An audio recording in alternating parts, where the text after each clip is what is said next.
Ladies and gentlemen, the following podcast, scheduled for one listen, is for, well, shits and giggles, really. We welcome you to the inaugural show of the Zamboni Podcast, hosted by... Mr. Toby Smash. And hosted by... the Mark of Zorina. And... Mr. Nick Bartlett, who's really creeped out by that just introduction you gave yourself. Well, you know, that's me all over. When in Rome. Creepy as fuck.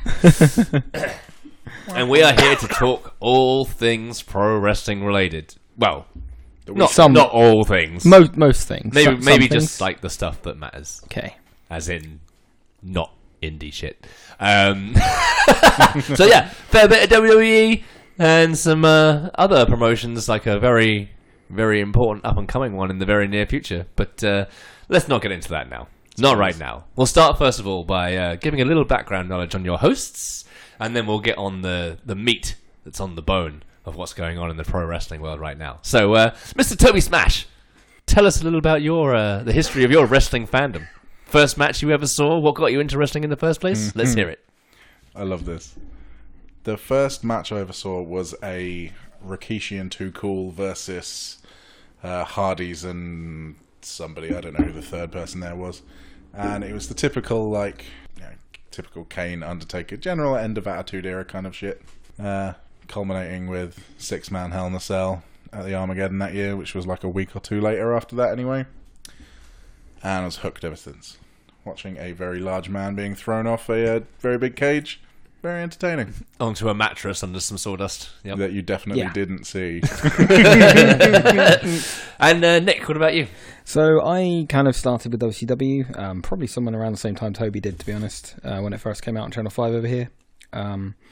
Watched, all the way up to Armageddon that same year, Royal Rumble, Wrestlemania, hooked on WWE. Also watched TNA when it was good. I'm in before it was never good. I now kind of watch most of the stuff, a lot of the indie shit that you're just taking the piss out of. Someone has to. Yeah. Someone has to, yeah. Yeah. Well, for me personally, the first match I ever saw was the Undertaker Mankind Hell in a Cell. Literally had no exposure to it whatsoever up until that point, and I'm channel hopping one day, and this was like a Tuesday night, so this was clearly a repeat of the pay-per-view, and it was like entrances were done. They were already on top of the cage by this point, and I'm thinking, what the hell are these two guys doing on top of this cage? And, all these people are... Holy crap, that guy just fell like 15 feet. And, yeah, here I am now, some 21 years later, doing a podcast on this stuff. So, yeah, that's the history of my wrestling experience and my knowledge. I mean, I've been to a few shows. I've been to, like, 2 or 3 Raws. I went to a WrestleMania Revenge show a few years back in Cardiff, and I had the distinct pleasure of being in the 9th row at WrestleMania 25 and seeing Shawn Michaels and The Undertaker in person.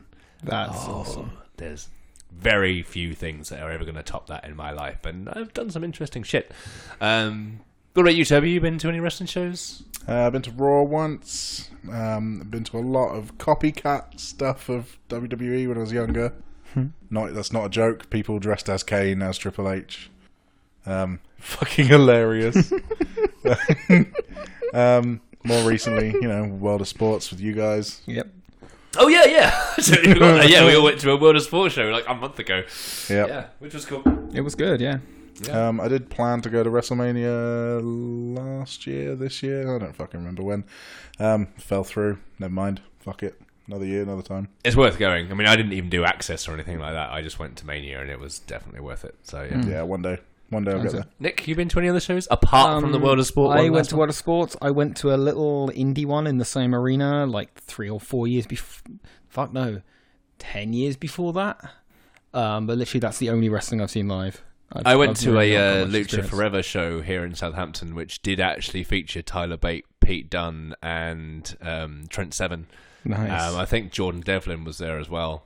And I was shocked that every single one of them was shorter than me. And also, the week before I went to WrestleMania 25, this was obviously in 2009, I went to an independent show in Winchester at the Guildhall there, where the only name worth paying attention to was D'Lo Brown. Oh my! Wow. Yeah. I mean, I went to a show in a community centre just across the bridge, and it was literally a community centre hall, and there was about 30 people in the crowd, and some of them were the other wrestlers. I think there was even less than that at the show I was just talking about with D'Lo Brown. Amazing. Well, one of the people in the show was Marty Scurll. Oh, really? Yeah, that's I pretty didn't know cool. who the fuck he was. Just a bit of context, we're recording this in the centre of Southampton. We are just three southern jobbers at the end of the day. We are indeed. Some marks. Drink to that. We're not going to have any guests turning up. Well, No. not to begin with. Who knows? No. Who knows yeah. what's going to happen in the No future? high-profile guests, anyway. But right now, we're just three guys with a passion for the business who want to view our... 3 southern jobbers, 3 microphones, and 2 cats. Yeah, give our viewpoints on what's been going on in the industry. So, without further ado, let's have a chat about what's going on. And, of course, the big thing that's happened within the industry at the moment, and WWE specifically, is, of course, the Royal Rumble matches. Yep, and the beginning of the pointing of the WrestleMania sign season. Yeah, we are on the road to WrestleMania, and everybody pointing at the logo at literally every given opportunity. Yeah. Apart from Charlotte Flair, because, if you remember from last year, she doesn't do that shit. But everybody else does. Yeah. Like even Taker just stares at it. He doesn't point at it, but he has a good look. I feel like the WrestleMania sign is some kind of entity in itself now that they will have to kind of... It's enslaved the WWE roster, and they will have to pay it some kind of lip service at this time every year. Like, the world doesn't know WrestleMania is coming up. Yeah. Even non-wrestling fans must know, WrestleMania's in April, right? Now, we've just had the Super Bowl, so next must be WrestleMania. Yeah, very much. Interesting that we bring up how Taker reacts to the sign, because this year, apparently, they haven't even got a plan for him. Yeah, apparently not booked. I didn't even think of that. He's removed all references to WWE from all of his social media accounts as well. And is taking non-WWE related bookings. Yeah, for I'm going to one of grand his an hour. Q&A sessions in London in April. Yeah, and that's the reason why he's done it, is so that he can take on independent appearances like that now. Yeah. I was going to say, is that not WWE then? No, it's got nothing to do with them whatsoever. Fuck, I didn't know that. Yeah. So don't be shocked, boys and girls, if this is actually the year that Taker retires, and he now just goes into doing independent shit. Yeah. as and Apparently when he wants to. he's going to be charging like 25 grand an hour for those kind of things. Well, fair enough. Yeah. He's the Undertaker. Yeah, there is only one Undertaker. This is very true.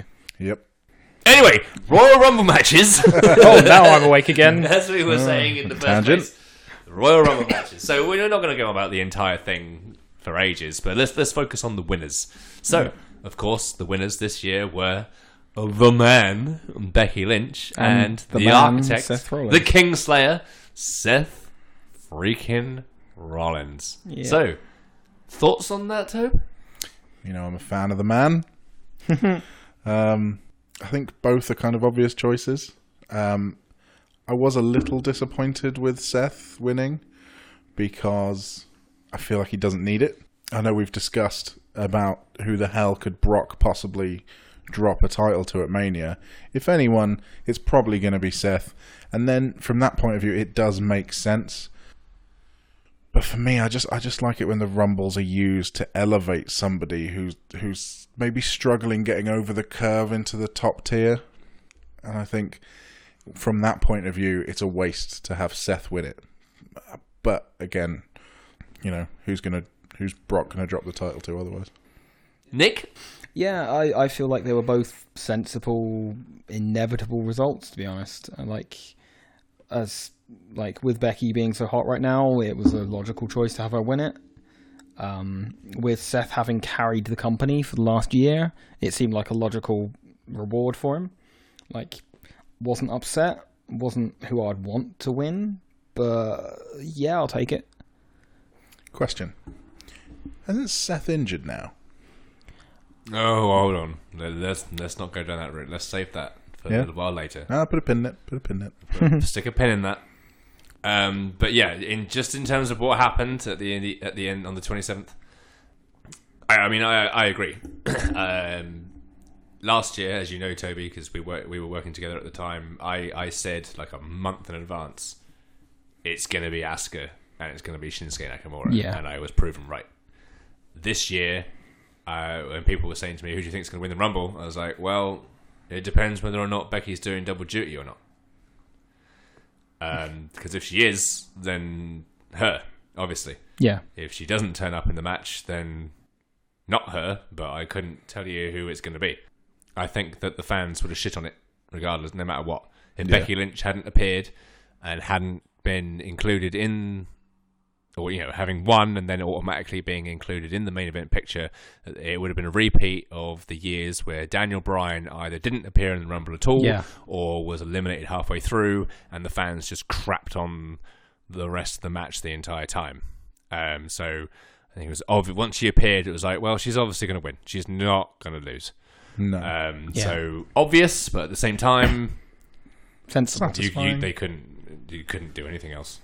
You'd be an absolute fool. Yeah, agreed. To go with anybody else other than that, unless you were going to insert her in the title match later on, anyway. Which they might potentially do with the Queen. Maybe. Again, we might discuss that in a bit. Stick a pin in that one too. But yeah, that was the only way that could go without the audience turning on it. And we watched so many pay-per-views last year that effectively, from the sitting at home audience perspective, was kind of ruined by the live audience crapping on stuff. Yep. Like that Iron Man match between Seth and Dolph. The live audience in that arena kind of ruined that match by counting down every single minute for half an hour. Thanks for that, if you were there, by the way. Yeah. But in terms of the men's Rumble, I didn't have a clue who was going to win. Seriously, no idea who was likely to win that match.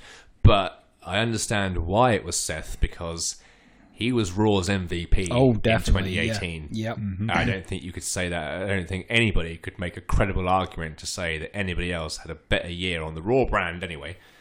Totally ignoring anything else that happened on SmackDown. Because AJ Styles had a phenomenal year as well. Anyway... Yeah, no, Seth Rollins was definitely the Raw MVP all year long, and I think that he may very well just be being rewarded for that. Look, whole year we had you in a strong position. The fans didn't get pissed off with it. It obviously works. They obviously still like you.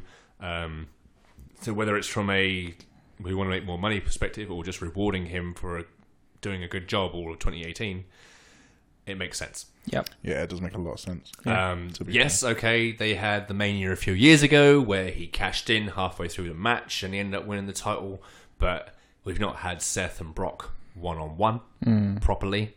No. So again, it is technically a fresh matchup. Yep.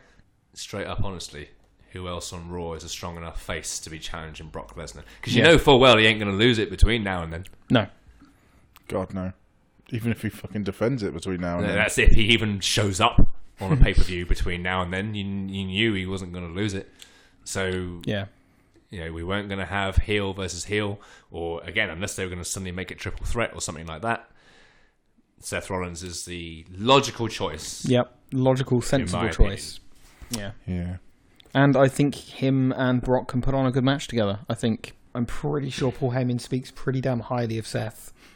And usually the people that Paul Heyman speaks highly of are people that Brock puts on good matches with. Because I think the only person Brock listens to is Paul Heyman.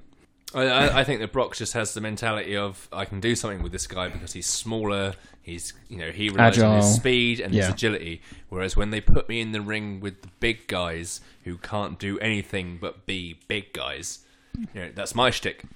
Yeah. When you put two guys in with the same shtick, it doesn't usually work. It doesn't. How many years, right, in the 90s, did we have to watch The Undertaker wrestle guys the same size as him? And he wrestled guys like Giant Gonzalez and King Kong Bundy and stuff like that. And everybody will flat out tell you those matches sucked. No, his good matches were the matches against people much smaller than, like his ladder match against Jeff Hardy, literally just like on Raw.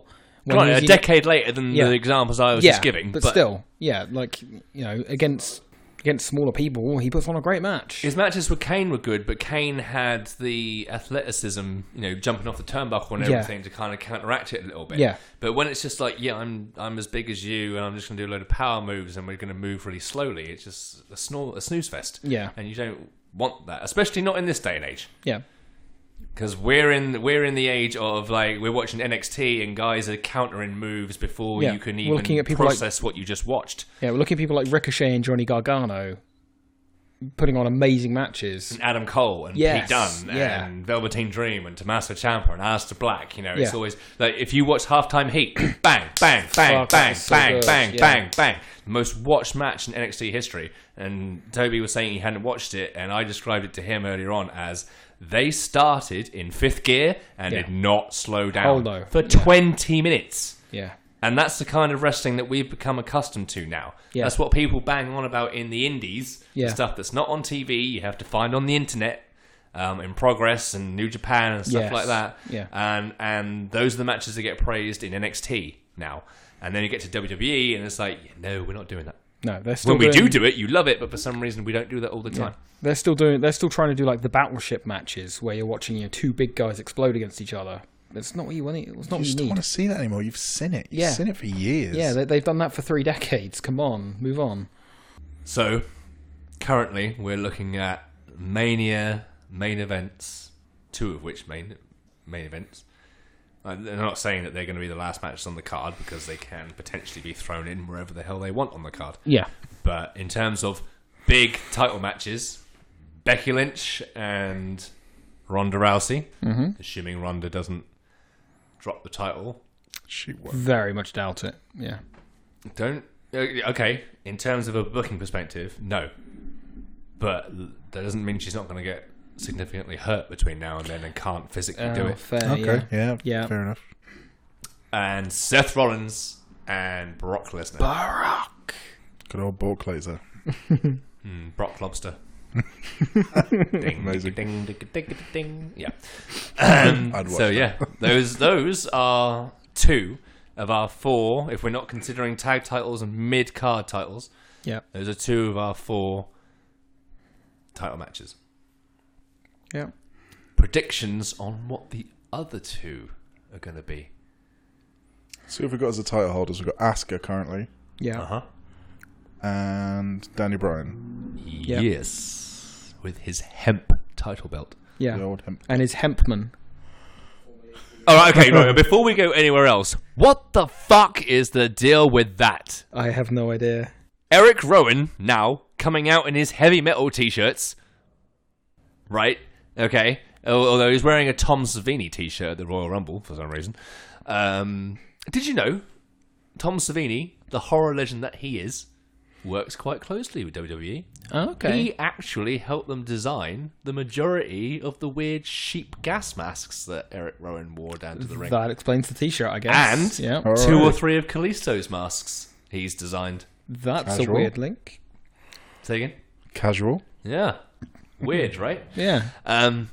Anyway, complete tangent there. Yeah, thank you for But that. to be fair, deciding to go with Daniel Bryan's henchman being Eric Rowan was a bit of a tangent. Yeah. I guess they needed something for him to do because I'm pretty sure Luke is still on injured. Luke Harper is still. But why not just wait and have them come back as the Bludgeon Brothers? Because I actually enjoyed the Bludgeon Brothers. Yeah, I think they're really cool. They're quite Mainly, exciting. it was because they beat the crap out of tag teams I'm bored to death of. But I did enjoy the Bludgeons, and I've always enjoyed Luke Harper.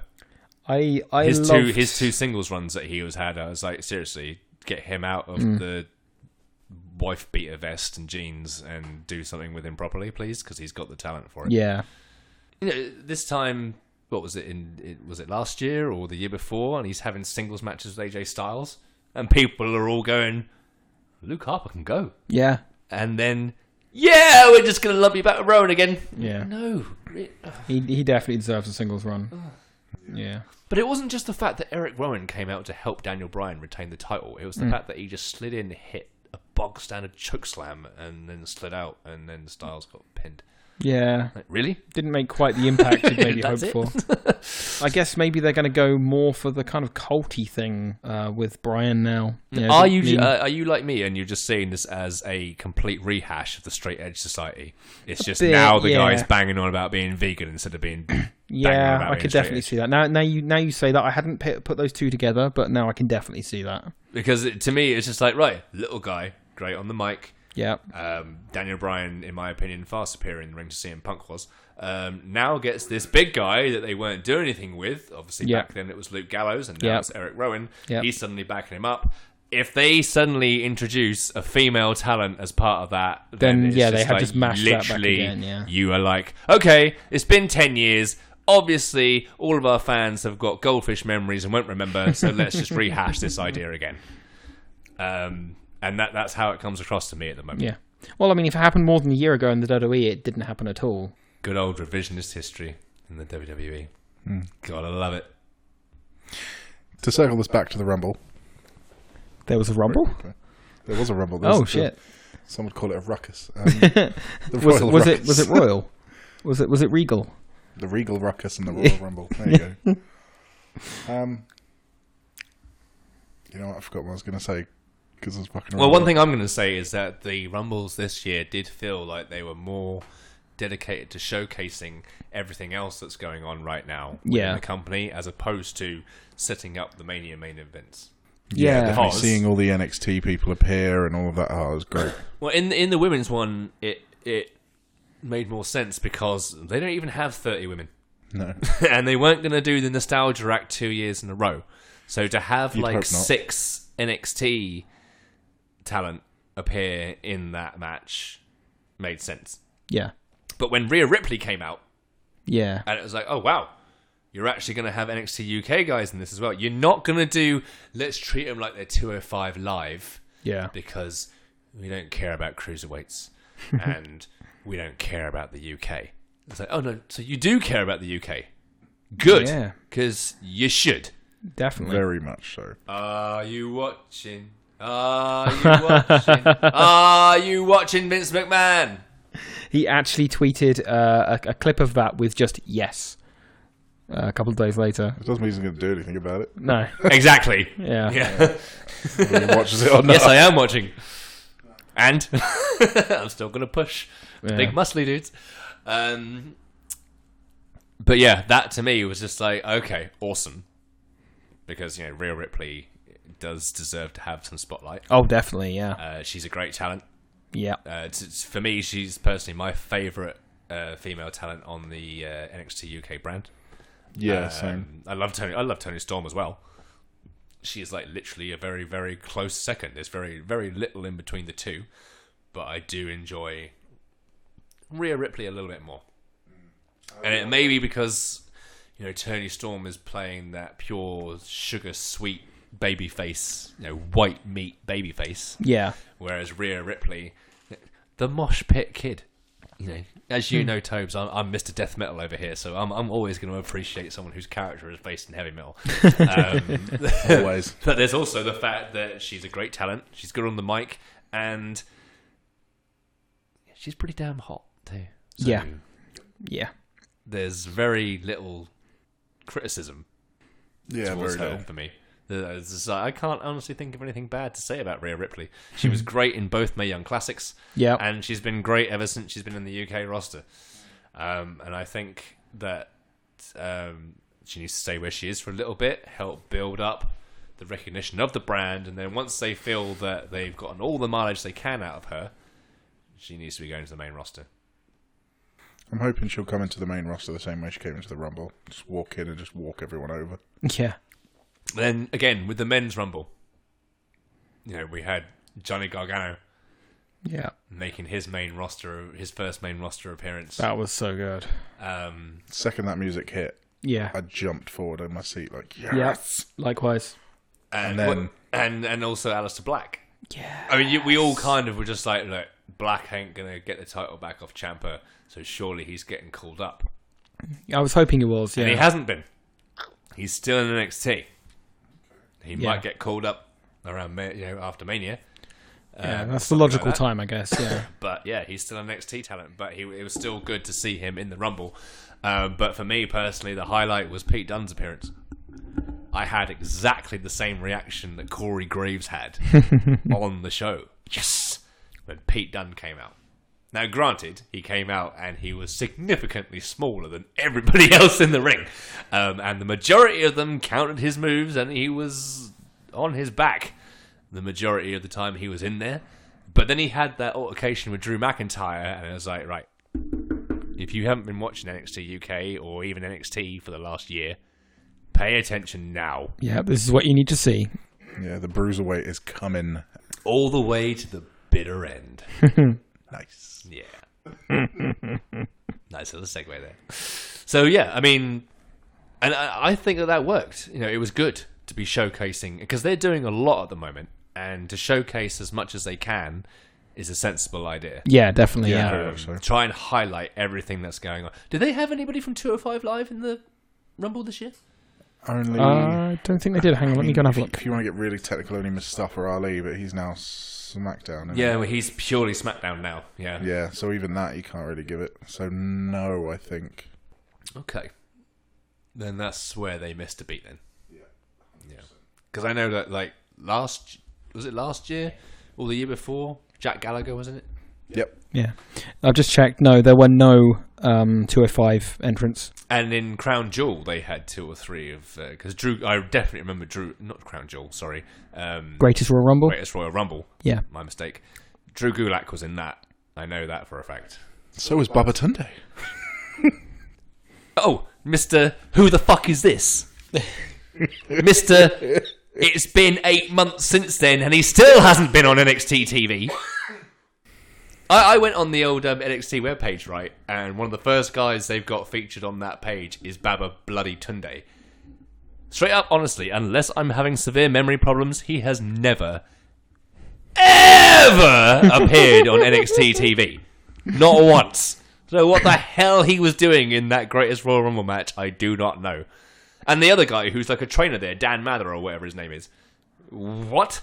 Yeah. And then Tucker Knight of Heavy Machinery. Oh, yeah, okay, here's the point.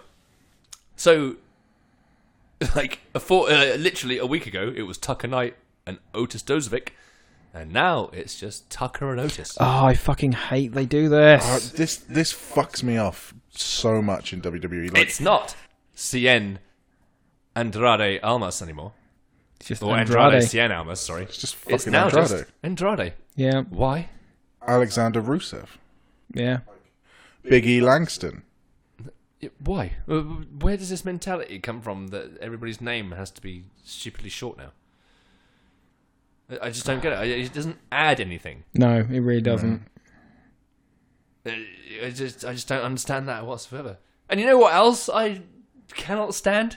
These stupid fucking holograms they've got appearing during people's entrances at the pay-per-view. They're cheaper than Pyro, I guess. I was 50-50 I on would it. rather they just don't do anything at all. It's just like, some of them just look terrible. And I'm just like, why? Why? A million times why? Again, to me, it just doesn't add anything. No, I don't think it added much. There was 1 or 2 where I went, oh, that's cool, and then forgot about it. Like, I think the giant moon for Ember Moon's entrance in the Rumble, you were like, cool. And then it was done. You're like, all right, bye then. Okay, but 2 giant stacks of pancakes for New Day? Nope. And all 3 fucking members with 2 pancakes and a rainbow. Like, really? Mm-hmm. Yeah, they started trialing those at WrestleMania last year, if you remember. And it just looked fucking weird. I remember like they had like the weird Asuka masks appearing during her entrance, and I think that was like the first example of it. And I was like, "What the hell?" I was watching that, going, "It's kicking in." But there's loads of weird things that happened at Mania last year. Did you remember they had like 2 or 3 triple threat matches? And usually, the way it works is the champion comes out last, right? Mm. In the triple threat matches, the champions came out second, and I was like, "What?" Apparently, the kayfabe thing for that is that the champion gets to choose when they come out. But why would you choose to come out in the middle? Fucked if I know. But they just do weird shit. Thick as shit is all I'd say. Strange. Anyway, We're not here just to rain shit on every decision they make. Not only. Not only. I mean, we will, but that's not the only thing we've... In our own spare time. Yep. What's next on the agenda, Mr. Smash? Elimination Chamber. So, this coming Elimination Chamber, we'll see... We've got 2 Elimination Chamber matches, am I right? I believe so. We have one for... Well, we're always going to have 2 now, aren't we? Because they've got to have a women's one every time, and we've got to have a man. Women's one every week. Yeah, that would be awesome. Women's You'd Elimination burn Chamber. through the roster pretty quickly, but yeah, that would be amazing. Yeah, every week. You're going to need a lot more women on that roster. Yeah. They're going to break very fast. But yeah, we've got chamber every week.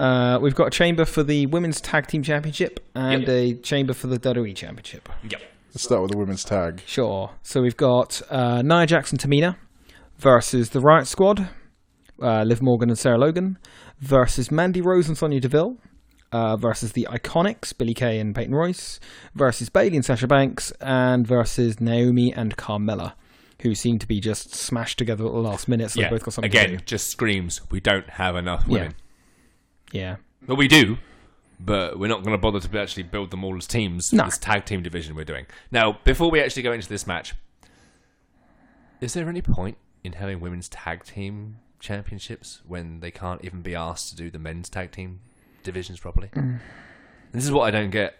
Yeah. It's like you really treat both of the men's tag divisions as complete afterthoughts to the point that you've got half your Raw tag teams don't want to even be in the company anymore, and on SmackDown it's you can only get a tag title shot outside of being in the Superkick Brothers, the Old Day, and the Boar if one of your names has got McMahon at the end of it.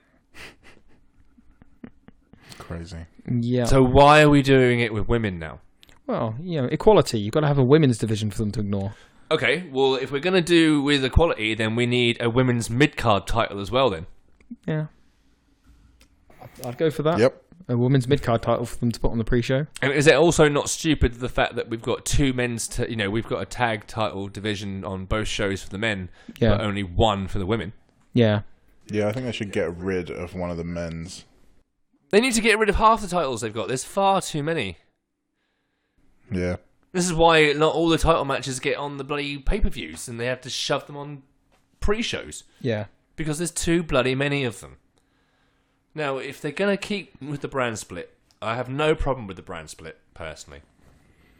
Keep your stars segregated or whatever if you must. I honestly think it's a good idea. Because when you've got them all together, that means less time for the people lower down the card to actually get on pay-per-view and show what they can do. Because you need now to make more time for the top guys. So it's better. That's why I thought it was a better idea for them to have the brand-specific pay-per-views. Yeah, I preferred the bands. Because that meant, right, this is entirely SmackDown. So yes, we've got, Daniel Bryan as our main champion. But some guy who's on SmackDown who doesn't have a prevalent role every single week could potentially suddenly get a pay-per-view match somewhere down the line. Yeah. And he could knock it out the fucking park. But when well. it's both brands, it's no, you don't. You'd be lucky if you get on pay-per-view all bloody year. Yeah. Outside of the Rumble or the Andre the Giant Battle Memorial. That counts for basically nothing. If we don't put it on the pre-show. Yeah. And even then it counts for nothing. What have they done with the people that have won the men's and women's armbars since? Fuck all. Well, to be fair, Baron Corbin's done pretty well out of it. Okay. Now, you might turn around and go, no, he hasn't. It's like, well, yeah, he's got a pretty prominent position out of it. Money in the Bank winner. Okay, he didn't win the title, but that's because he pissed people off backstage. Yeah. He's been the US champion, Yeah. and then he was the GM of Raw. Yeah. Regularly interacting with Stephanie McMahon and people like Kurt Angle and Braun Strowman and stuff like that. Yeah. And he's still doing that now. He's involved with Drew McIntyre and Kurt Angle and Braun Strowman. Yeah. Regardless of what you may think of the Lone Wolf, he's had a pretty prominent spot from the moment he won that Battle Royal on the main roster. But in terms of, the women's tag championship match in the Chamber. Mm-hmm. Okay. Go through those teams again, slower. Okay. Nia Jax and Tamina. I really don't want them to win. I don't see it either. the more I think about it, the more I think they could very much win it. Just out of like the fans don't want it. Mm. You know what I mean? Like it's almost a fear. It's like you're going to do it, aren't you? You're going to fucking give it to them. Yeah. Who's next? Hold on. Oh, sorry. What do you mean by that?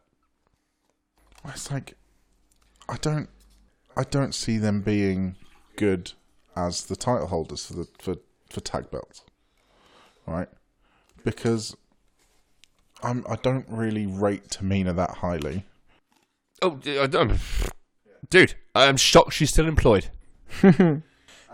And every match that Nia Jax has, she injures people all the time, and that's an exaggeration. Not every match, but yes, so she's got a reputation. You worry about it in every match, and it happens a lot. And it's like, you know, do we really want them as the tag title holders? No. Want? No. Gonna get? Probably. Yeah. Nick, thoughts on Jax and Tamina? Fuck.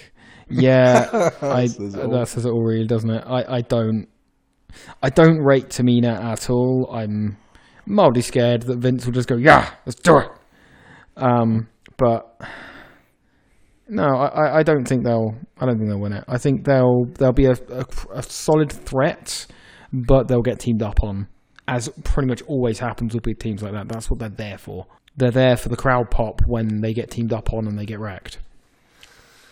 I think it's more likely to go the way that it always goes when Nia Jax is involved, where they will trash everybody for like 10 minutes and then suddenly Sasha Banks will hit a backstabber and the bank statement and they'll be eliminated. Because that's what happens in every Nia Jax match. She destroys her opponent, even if Sasha Banks isn't involved. They suddenly pull off their finisher and she loses. I see. You weren't specific to Sasha Banks in every single Nia Jax match. Like, she's up against someone else completely unrelated to Sasha Banks, and Sasha Banks just comes in and pins her. So what, you're saying that she's not even facing Sasha Banks? Yeah, just even if Sasha Banks she lost the match is because Sasha Banks came in and beat her anyway. Yeah, sure. I was just checking that wasn't what you were saying. No, sure. but that's the example that I'm giving. Yeah, sure. As I just said, she'll dominate and then she'll suddenly just get hit with the finisher and then she'll be out. Yeah. Who else is in that match again? So we've got Liv Morgan, Sarah Logan. I don't see them winning it.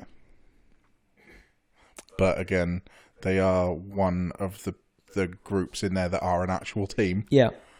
So again, it's a maybe.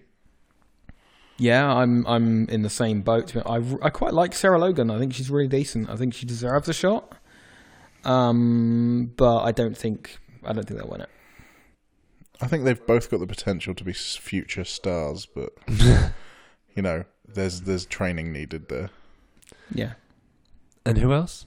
I'm saving my opinions until the whole. Mandy Rose and Sonya Deville. I think Vince is extremely high on Mandy Rose. I think she's getting, from what I understand of backstage stuff, she's getting a push. So this could be it. Maybe not. Who knows? Maybe it'll just be like Naomi and Carmella take her out, and then they don't care anymore about the match because they've been doing that fucking stupid storyline that needs to die in a fire somewhere. Naomi and Carmella being another team in it? Yeah, they are, yeah. Yeah, again...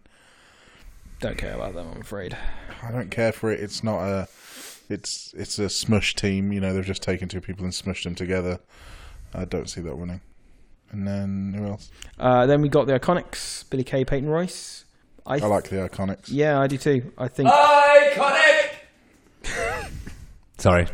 He just does that every time they're mentioned. It's a tick. We might need to get him checked out on that one. Yeah, we ignore it.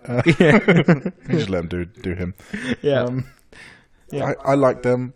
Yeah, I would be happy with them winning it. Probably won't though. I wouldn't be annoyed. It's fine. I'm listing all the teams in my head, thinking, I actually don't think I care who wins. Wow. They haven't even started this division yet, and you've already said you don't care.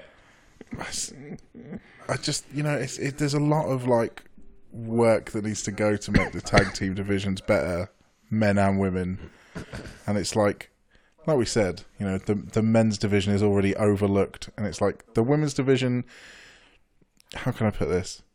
So when they announced the titles, when they showed the titles off for the first time, a men's tag team came out and interrupted the segment. Yeah. And was like fumbling around and then fucked off again. This is when Alexa Bliss was doing a moment of bliss and Dozovic suddenly came out, right? That's what I'm referring to. Right, okay. Yeah. And it's like, you've already taken this moment that is about growing the women's division and you've had it interrupted by a bloke.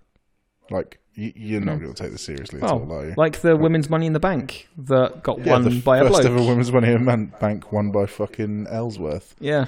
Like, it's basically one of those. Tone deaf. It's a big fucking middle finger to the crowd. And go, oh, you want a better women's division? Okay, here's a nice shiny toy for the women to play with, but the man's going to own it. Yeah. Like, we have still had a much better women's division, though. Oh, okay. yeah. Hell yeah. Yeah. By a very long way. Can we all agree that the best pay-per-view last year was Evolution? Oh, 100%. Yeah. Not even going to think of any others that are better. Like, it's shit on everything else. I'm not holding these guys at knife point or gun point or anything to make them say that. That was totally... Yeah. I assume you'll tell me where my family is after the record finishes. If you wouldn't mind, which of these drinks has the antidote in? None of them. The reason that Evolution was so good, from what I understand, is because the women are better. Not just that. It was because they dealt with it as an afterthought. The primary booking team was dealing with their thing in Saudi Arabia, so they got guess what? The NXT booking team to book the pay-per-view. Who actually know what they're doing. Yeah, exactly. Who know how to do a fucking good show. Okay, so based on the rundown, the only team you haven't been given the chance to talk about yet so far, Mr. Smash, is the Boss and Hug Connection. Who I genuinely think will win it. But yeah. See, I think they'll do their WrestleMania moment. He says, rolling his eyes, with them winning it. Someone else will win it, and then you'll have that big moment at WrestleMania where they'll get it, and possibly Bayley/Sasha will turn on the other. That's my hunch. We've seen that multiple times already. Yeah, What's but that doesn't mean that he won't give it to us again. Yeah, true. How many times have we seen Kane turn on Taker? Reuse, reheat, reconstitute. That's WWE's 3 R's. Okay. Here's my rundown. Go on then. I'm ready. Logan and Morgan should still be in NXT. Yep. They shouldn't have even been called up in the first place. And neither should Ruby Riott. Sorry if you don't agree. Suck my ass. Rose and Deville, again, they were called up damn early, but they're both still better than the other two I just named. Yep. But again, don't see them winning that. Naomi and Carmella, yes, you're right, they are a smushed together tag team because they got nothing else to work with. But I'm going to remind you who the Raw Tag Team Champions are right now. Yeah, good point. Yeah. In fact, also the SmackDown Tag Team Champions right now. Fair. Oh, it's the year of the Smush teams. It's the year of the... At this point, it's turning into the decade of the Smush teams. Yeah. As I said originally, shocked Tamina is even still employed. I honestly think Jax gets an undeserved rep. You can say that she injures a lot of people. Before she punched Becky Lynch in the face a few months ago, everybody wanted to say that about Sasha Banks.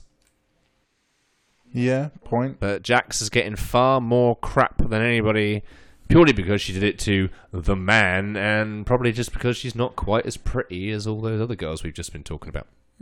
I don't know. That's just how it comes across from face value, from what I read and what I see. But, you know, she didn't give Paige a dropkick and end her career. No. Sasha Banks did. But Sasha Banks doesn't get a load of grief for that. I mean, but Nia Jax gets a load of grief for everything in fairness, that ever happens. with the Paige dropkick, I'm pretty sure that could have been anyone. Yeah, I think one bad bump to her and back the same thing could be said thing. about Nia Jax. Anybody could have punched Becky Lynch in the face at the wrong angle at the wrong time and done the same thing. These things happen. You don't need to shit all over her for the rest of her career as a result of it. Iconics. Now, those two can wrestle. Mm-hmm. I watched them be treated as credible contenders against Asuka in NXT during her NXT undefeated run, which obviously bled over into the main roster. Yeah. Now they're being told to just go out and be the comedy act. And that's sad. Yeah, it is. Yeah, in it's my a waste. opinion. They can actually put on decent quality matches, and they should be allowed to do so. But I don't honestly see them winning. And for me, the boss and hug connection, that just seems like obvious. So I'm going to say right now that I agree with your analogy, or sorry, not analogy, but your assessment of them winning being a better Mania moment. So I'm going to go with Tamina and Jax as being the ones that win. I think they're going to win. I could see them beating them at Mania being a hell of a moment. I'll give you that. Yeah, like that would certainly be that they've overcome these incredible odds. Yeah. Yeah. It just seems like a logical way to go.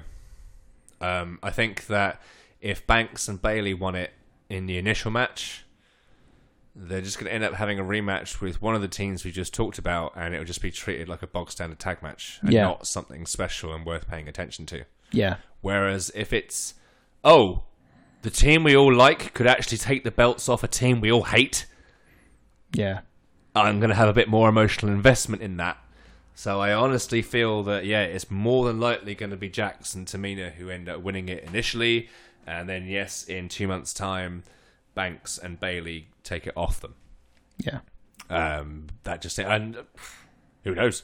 We could end up with Naomi and Carmella suddenly winning it, and they're defending against Rose and Deville at Mania. Who knows? But yeah, I'm going to go right now with Jax and Tamina leading on to a feud with Boss and Hug for Mania. Yeah, I reckon you're right. Yeah. Men's Chamber. Daniel Bryan defends the hemp belt. Bryan. The WWE Championship. World Hempyweight Championship. Versus... And without looking it up, I'm going to try and remember, see if I remember this. Go on then. Jeff Hardy. Randy Snorton. Yep. Mustafa Ali. Samoa Joe. Mm-hmm. And AJ Styles. Yep. Dead on. Excellent. Nice.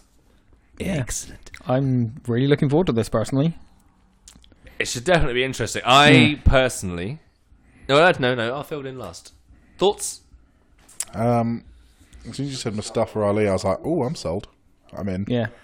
And you've not been an avid watcher of 205 Live, so you're not that familiar with Ali, right? No, but I have seen him wrestle. When I went to see Raw, he was one of the people who wrestled on Raw that night, by chance. Possibly because, would that have been when 205 was kind of tagged onto Raw? Or? Yeah, it was. Yeah. You've got your top of SmackDown roster there, really, haven't you? It's going to be good because they'll make it good. I don't think there's honestly a weak element in that match at all. No. And those all six guys, could have a great match with any of the other five guys that are involved. So, yeah, definitely. Yeah. I mean, we always say Hardy is nothing but a spot monkey, but that match needs at least one spot monkey in it. To be fair, it's got two. Yeah. Yeah. And one of them we haven't watched for 20 years already, and that's Mustafa Ali. Yeah. And his stuff is actually a lot more impressive than any of the shit Jeff Hardy's ever done. Yeah, agreed. So, full disclosure, I've always fucking hated Jeff Hardy. Just saying. Don't sugar the pill, man. Tell us what you really think. Hardys, but okay. I always will, every time. I'm not going to sugarcoat any of it. Always hated Jeff Hardy. Would rather watch Matt any day of the week. But yeah, I don't want to watch a guy who's pissed away a million fucking opportunities with his... I don't give a shit what his justifications are or whether he's guilty, remorseful of it. I don't want to watch a guy who's not taking it fucking seriously and he's only known for flipping off the fucking turnbuckle. Yeah. Not interested. Goodbye. Seen it once, seen it a billion times. And sadly, I have seen it a billion times over the last 20 years. So, predictions Moving on a on. winner? Sorry, no. Predictions on a winner for this? Because this would kind of set up WrestleMania. Oh, Brian's retaining. No doubt. No doubt Brian's keeping it. Yeah, I think that's logical. Him not going into Mania as the champion after the way things have gone, especially that they've changed the belt for him in the last couple of weeks, yeah, he's going to win it.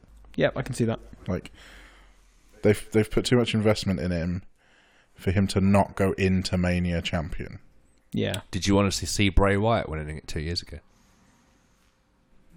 No. To be fair. No. That's true, yeah. So yes, they could potentially. Well, granted, AJ Styles hadn't just radically changed the design of the belt that year, but you know they could still pull a swerve. Yeah, they could. But Mustafa Ali!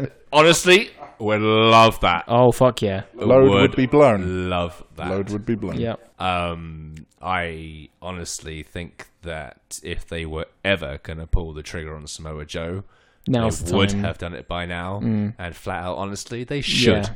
Have Oh, done it definitely, by now. yeah. Yeah, it's a bit of a shame. Like, I'm not his biggest fan, if I'm honest, but I see his value, Yeah. and I'm like, he should have been champion. Like, him as champion is still good to me, even though I'm not his biggest fan. Yeah. That's how good he is. Yeah. So, yeah, agreed. We've had a whole year of AJ as the champion, and it was a good year from his side. But I don't think it's a good idea to start that up again, even if it's only for a month. Let's do something else. Yeah. Something different. Yeah. Randy Orton needs to leave. Agreed. He needs to be physically kicked out the door to go to AEW or anywhere else. Just go away. No, not even AEW. No, I don't want him in AEW. No, hell no. I want AEW to have a chance. Just go away, Randy. Yes, agreed. Because it's written all over your face whether you can be fucked or not. Yeah. And, you know, you and I have given this example a number of times, Toby, in the US title match at Mania last year, where he stepped out of the curtain and the look on his face just told you straight away he ain't retaining because he's got the, let's get this shit over with look on his face. Yeah. And you just knew. It was like, well, there you go.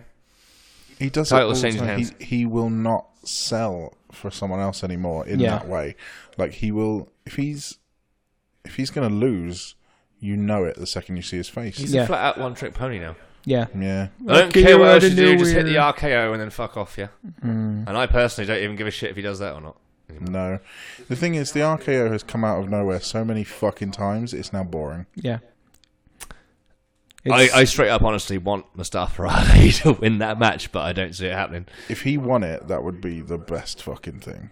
Coming out in his neon flashing Sub-Zero mask, you know, whatever. But it would still imagine be good. imagine that Mania entry for him as the champion with the neon mask and stuff. That'd be so damn cool. Yeah, I'd be down for that. But yeah, I'm gonna have to say money's on D-Bry. Daniel Bryan. Yeah, I think smart money's on D. Bryant. I think it's just the way it's going to go. Other matches? So we got The Miz and the best wrestler in the world versus the Usos. Oh yeah, the Super Kick Bros. The Super Kick brothers, yeah. Left versus Super Kick and right the Super Kick. besties in the world. Yeah. The besties in the world. Fucking Yeah. hell. I'm picturing that just being a straight up retention for the besties, I think right? so, yeah. Yeah, I can't see that It's going gotta be, any isn't other it? way. That's going to carry on to Mania, isn't it? Minimum. Yeah. It's got to. Yeah. Yeah. Otherwise, there was no point in doing it in the first place, was there? Unless we're going with Miz versus Shane at Mania. That's a definite watch that. consideration. I'll watch that. Because you know Shane's got to have a Mania match. Yep. And his match against AJ was really good last year. Was it last year? I'm pretty sure it was last year, yeah. Because I'm Wasn't pretty it sure the year AJ's before? only had 2 Manias. No, last year it was Shane and Bryan versus Owens and Zayn. Oh shit! Yes, it was. Yeah. God, where's my head? Yeah. Okay, he's had 3 Manias. They're all blurring into one. It is. Yeah. Time is accelerating. Oh yeah, and take a Hell in a Cell. Yeah. So take a Hell in a Cell, AJ, and that tag match are the ones that Shane's had, right? Yeah. Yeah. I think so. Yeah. And Shane's got to appear every Mania and Survivor Series now, apparently. Apparently so. So, yeah, I think they will probably lose it before Mania and we'll end up with Shane versus Miz. Yeah. Yeah. I don't think they're going to be relegated to having a tag title match that's just a random defense that people are going to be like, Yeah. because that's what it'll be. People will just be like, Yeah. yeah. Yeah, you're right. And yeah, that's what I think is going to happen. Miz and Daniel Bryan. at Mania. Sorry, Miz and Shane McMahon. Yeah. At WrestleMania. And I didn't think I would ever say this. If you asked me 10 years ago, would I want to watch that? I'd say, fuck no. But I'm like, yeah, no, I would actually want to watch that, definitely. Yeah, I'm all over that. Just make sure that Maurice isn't in it. Yeah. In any way, shape or form, please. It's kind of funny because, like, 6 months ago, I was thinking that the main event for WrestleMania was probably going to be Miz Daniel Bryan. As soon as Daniel Bryan made his comeback, it was like, okay, yeah, Miz Daniel Bryan. You know, Daniel Bryan will win the WWE Championship, or Miz will win the WWE Championship. Other one will win the Rumble. Then you've got them at WrestleMania, and now it's Miz Shane McMahon. That's a strange slip, but still good. Did they even do that match on pay-per-view last year? Or was it all SmackDown matches? What do you mean, Miz and Daniel Bryan? They had a pay-per-view match, I'm pretty sure. Oh, of course they did. Yeah, because Miz won because Maurice gave him the nuts. Yeah. Sorry. Yeah. And then they had another match where Bryan just beat him with a small package, didn't they? I think so. I don't remember. Yeah, right. Yeah, it all blurs into one. But you're right. It should have been. It was at Hell in a Cell, wasn't it? Or something like that. But yeah, it should have been on a bigger stage. Yeah. With a build-up, like you just said. Yeah, they deserve it. Yeah. But yeah, that's been and gone now, so... So we get the leftovers. Okay, so the other thing we got at the moment, pardon me, is Buddy Murphy, Akira Tozawa Cruiserweight Championship. That'll be on the pre-show. Yeah, I imagine so. It'll be good. And Murphy will retain. I imagine so, yeah. They're putting their chips behind Murphy. He deserves it. Yeah. Tozawa's good, but Murphy gonna keep. He's got a unique style. He's got a unique finisher. Yeah. I love his finisher. Murphy's Law, stupid name, great move. Yeah. Yeah. And Tozawa is a guy who tries to get over by going ha ha ha over and over again, and it just doesn't really work. Yeah. Great talent in the ring. Yeah. Do not see him beating Buddy Murphy on a pay-per-view, even on a pre-show. Yeah. And if he does, I expect Murphy to win it back the following 205 Live. To be perfectly honest. Now, at WrestleMania, would you not like to see Buddy Murphy and Rey Mysterio? Yes. That'd be fucking brilliant. Even if they walked out of the curtain and went, yeah, I'm going to retain this. That's what we've just decided. Now to the match. I'd still watch it. I'd still watch it. I'm winning, by the way. Yeah. I'm jobbing for him tonight. Yeah. And now the match. Yeah, I'd still watch it. It'll be worth watching. That'd be amazing. That would be funny. So finally, of the ones presented at this point, we have Ronda Rousey, Ruby Riott, which, to be honest, that's just a speed bump. Ugh, yeah, it's just a squash. Another speed bump on the road to WrestleMania. Somebody that Ronda hasn't faced yet. Let's just move on. Yeah, I don't want to watch that. Yeah. At all.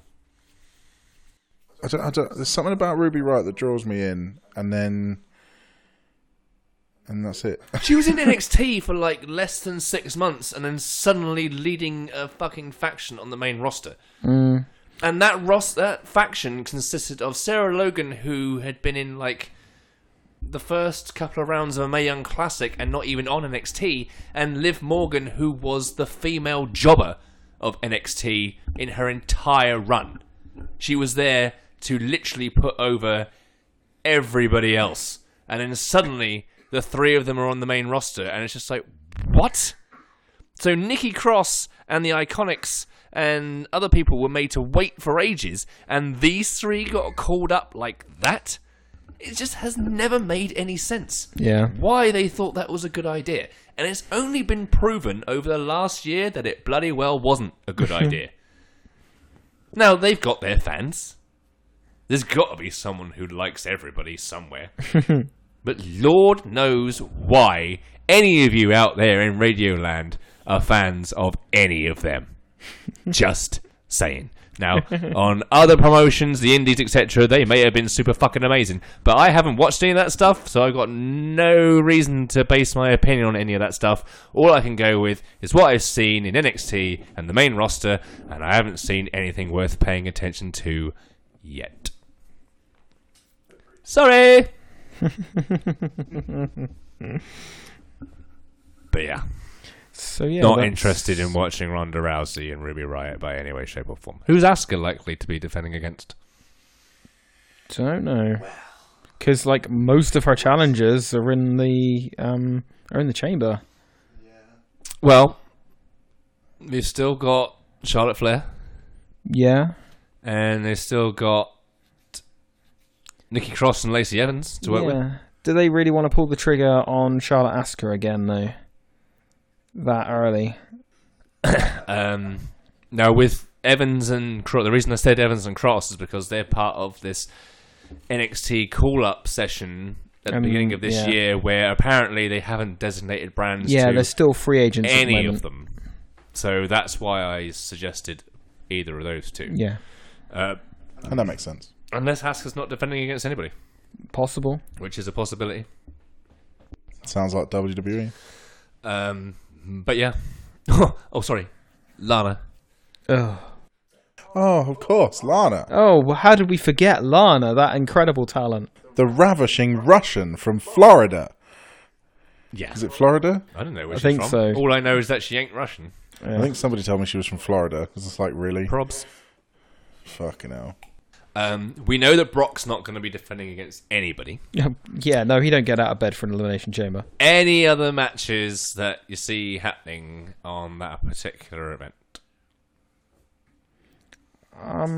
Is R-Truth going to have a pay-per-view title defense for the US title? In 2019. Against either Rusev or Nakamura or both or someone else? Maybe, yeah, I'd quite like to see that, to be honest. Yeah, triple threat for that would be alright. Yeah. Oh, but they've been smushed into a tag team, guys. Don't forget that. Yeah. We've lost them into tag team obscurity forevermore. They've fallen down the crack. Are Bobby Roode and Chad Gable going to have to defend against the Revival at Elimination Chamber? Maybe. Yeah, I don't watch, disclosure, I don't watch Raw or SmackDown. Neither do I. So I don't have a clue if they're building towards that. I do keep up on what goes on, Yeah. but I don't watch it. The Revival won the number one contenders Fatal 4-Way last cool. week, so they are guaranteed a tag title match, even though apparently they're leaving regardless. So that might be at Fastlane. Elimination Chamber. It might Or be Fastlane. later down the road. Yeah, or someone. Okay, fair enough. Bobby Lashley, is he going to defend the Intercontinental title against someone? Forgot he even had it. It's not going to be said exactly. I think he probably did too, to be honest. Yeah, it's not going to be Seth Rollins, is it? No. No. Yeah, it's not going to be Dean Ambrose. No. Maybe Dolph Ziggler, as he's kind of face again, right? Yeah, I could see it being Dolph Ziggler, yeah. And this is going to be... Well, yeah, but he's now face. And who else? Elias, maybe? No, because he's gone back to being heel now because he's attacking Jeff Jarrett. Of course, yeah, he's doing that because Jeff Jarrett is relevant this decade, apparently. Oh, but because he's now a producer backstage. But for some reason, in this particular instance, that means he has to be on camera too. Didn't see Devon or Finlay or any of those other guys, and they're going, oh no, I have to be on TV all the time if I'm a producer or an agent. No, but Jeff Jarrett does. And that's dragged bloody Jesse James. Yeah. Being on TV again. So, yeah. Okay, weird. Maybe Elias, Bobby Lashley. Who knows? The thing is, I don't want to watch Elias Bobby Lashley again. No, definitely not. Even if it does get Elias the title, I don't want to watch that match again. All we had for fucking months was... I think what you really mean is you don't want to watch Bobby Lashley. I mean, that's probably it, yeah. Because I know I don't. Yeah. Again, it's one of those guys where it's like, you've just hired him so that no one else can have him. Yeah, pretty much, yeah. I personally could have done without ever seeing him ever again. Didn't miss him in that decade that he was gone. Certainly not pleased to see him back again. And when I say things like that, I appreciate that these guys put in just as much effort as everybody else does and all that other stuff. But when I'm watching the matches in the moment, I'm like, oh, You're just not connecting. I wish that I wasn't watching this live and I could just hit the skip button for the next match. And when that happens every single time with a certain talent, Yeah. Go away. Yeah. Just go away. I'd rather that somebody else that hasn't had it. I'd rather be rather than watching Elias Bobby Lashley, I'd rather be watching No Way Jose versus Adam Rose. No, I wouldn't go that far. Apollo Crews, Titus O'Neil. I haven't watched these guys have a singles match on pay-per-view. Yeah. I've watched them have wasted time tag matches years ago, but this guy's never been given the chance to show his stuff as a singles competitor. Oh, Natalya can challenge Asuka. Oh no, wait, no, she's on Raw. She's on Raw. Yep. Son of a bitch. It's going to be Flair in it. I don't see that they'll want to throw that at Elimination Chamber though. Like that's Mania. That's a big match. That's Mania quality though, isn't it? Yeah.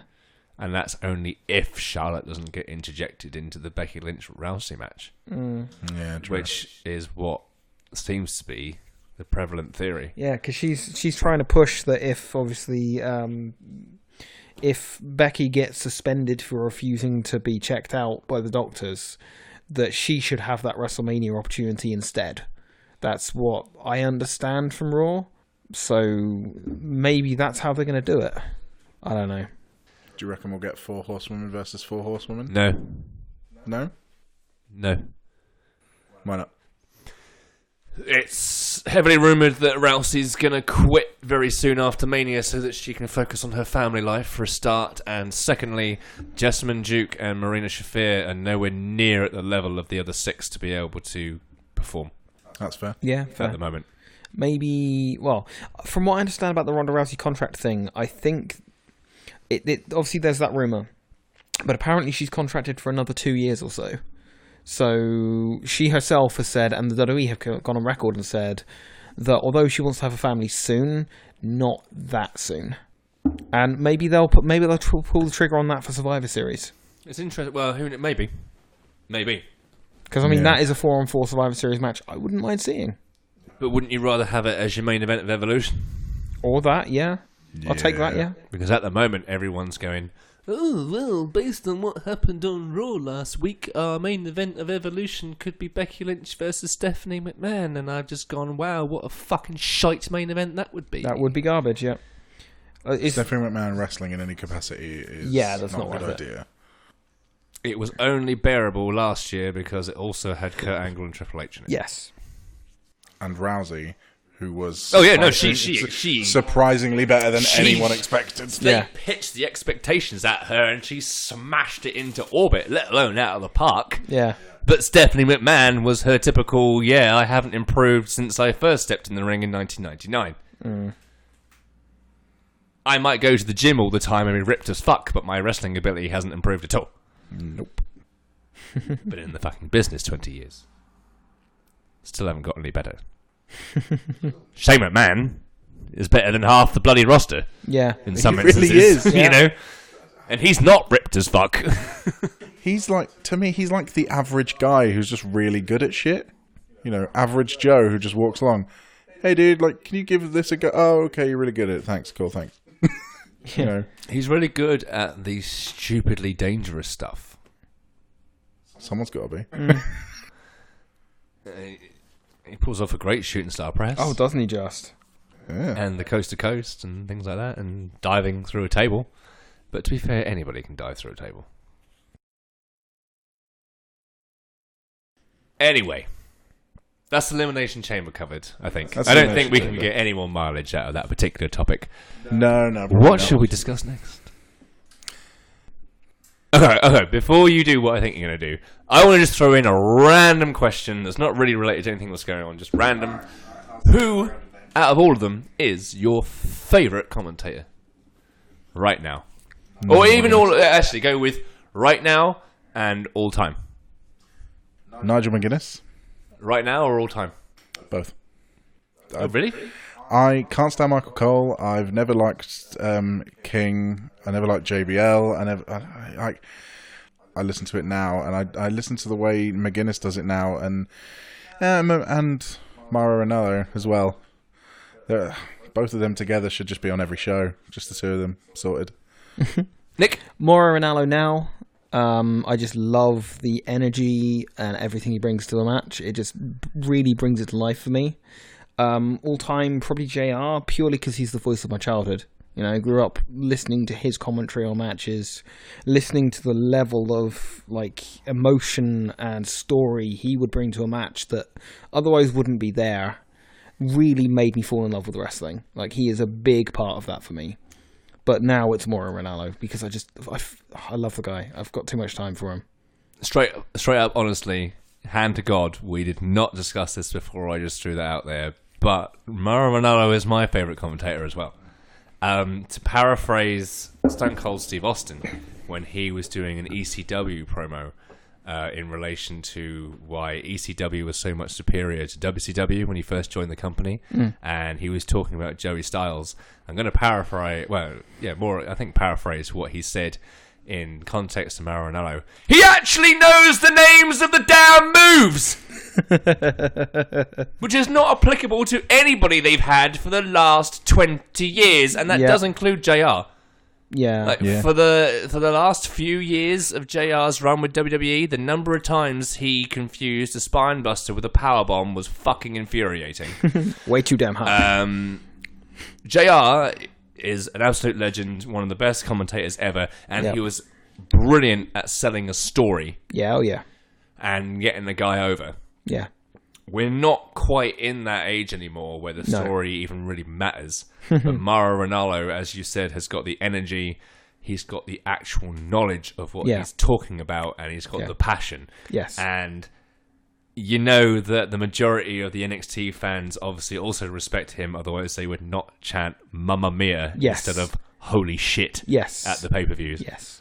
And I mean, that said, I love Nigel McGuinness as well. But so do I. He's the two of them together. That's my favourite team. Yes, my favourite combo too. As much as I said to you earlier, is that like Percy Watson is probably the weak link. I would rather listen to Ranallo, McGuinness, and Watson than any other combination you could possibly give me. I would maybe substitute Watson for Corey Graves. Yes, I do like Corey Graves. Yeah. But if you said, no, you can't do that, it's like, okay, give me the NXT ones then. Yeah.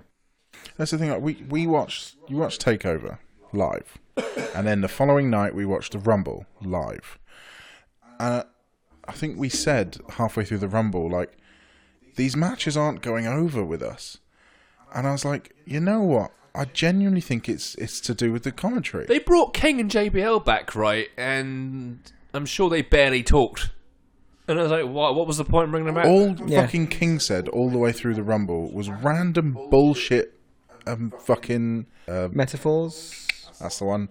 All he did was say stupid fucking metaphors all the fucking way through it. And it's like, come on, man. Like, I want good commentary on this. I mean, in fairness, with JBL, that's probably the best thing you can have. Well, yeah. They're carrying him up like cardboard, fighting when the light's on bright. I was like, for the entire run of his commentary career, I was like, shut up, JBL. If you're listening, JBL, if you're ever listening to this, JBL, go and fuck yourself with a cactus repeatedly.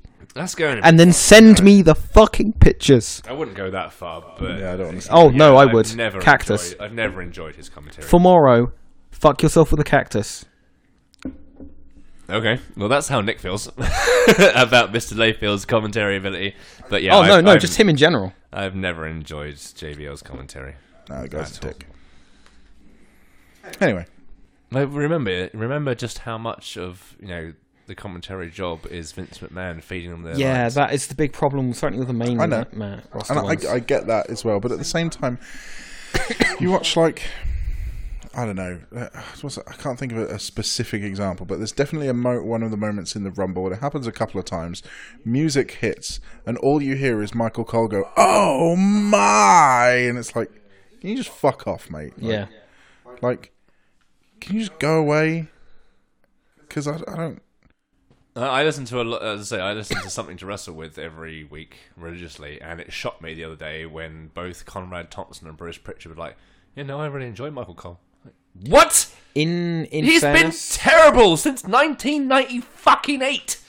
He has always been terrible. He commentated for one of the UK Championship tournaments and was really good. Like, he Because can... it had nothing to do with Vince. Exactly. When Vince is not breathing down his neck, he can commentate well.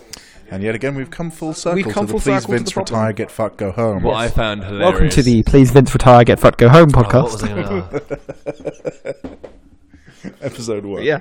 of many. Let's move on. Next subject. Okay. What was that name you were going to drop just now? So the name I was going to drop, a certain somebody debuted in NXT this week. Oh, yes, they did. And yes! I've never been happier. Like, I don't think anybody's ever gotten over so fucking fast in the wrestling business than Eric Bugenhagen. 1, great fucking name. 2, great fucking entrance. 3, great fucking debut match. Just fucking brilliant, start to finish. The guy's a lunatic, and I love every second of it. Thoughts? Hopefully he won't be enhancement talent for long. Like, if Trips was even fucking awake, that guy now has a permanent contract. He got a fucking encore from the crowd to stand in the ring and play air guitar to his own music because it was that fucking entertaining. Yeah. He's got a good career ahead of him. If you don't watch NXT, or you First just off, didn't why? see it that week, just YouTube it. Eric Bugenhagen We salute versus you. Drew Gulak. Now, this was a 2-minute enhancement match just to make Gulak look good in Gulak's NXT debut, because that's the first time he's ever appeared on NXT. Mm-hmm. But oh my god, the guy designed to be the jobber got over faster than anybody I've ever seen in 20-odd years of watching professional wrestling. In less than 2 minutes, there was a Bugenhagen I think it chant took going the on. yeah of his theme music to get him over. You know, that's like, what, 6 seconds in? And the whole crowd is like, I like this screaming guy. the top of his fucking Yeah. lungs, playing air guitar, air drums, and air piano on the fucking ropes. Drew Gulak, even in the closing promo after that match, was like, I've just wrestled Ben Stiller from Dodgeball, and that is exactly what this guy looks like. And, yeah, didn't have a great deal of offense because, as I say, he was the enhancement guy to get Gulak over, and the crowd chanted his name, and they actually brought him back out after the match, not shown in the episode, obviously, but he came back out to do more air guitar and just rock out to his own theme music. Amazing. And it was ridiculously entertaining. And yeah, you can give me no more of the Forgotten Sons. You've already gotten rid of one of the mighty. Get rid of the other one. You can sack Kona Reeves and several other guys you've got on the NXT roster. Give me more Eric Bugenhagen. Damn straight. Every day of the week. Every Wednesday night, please.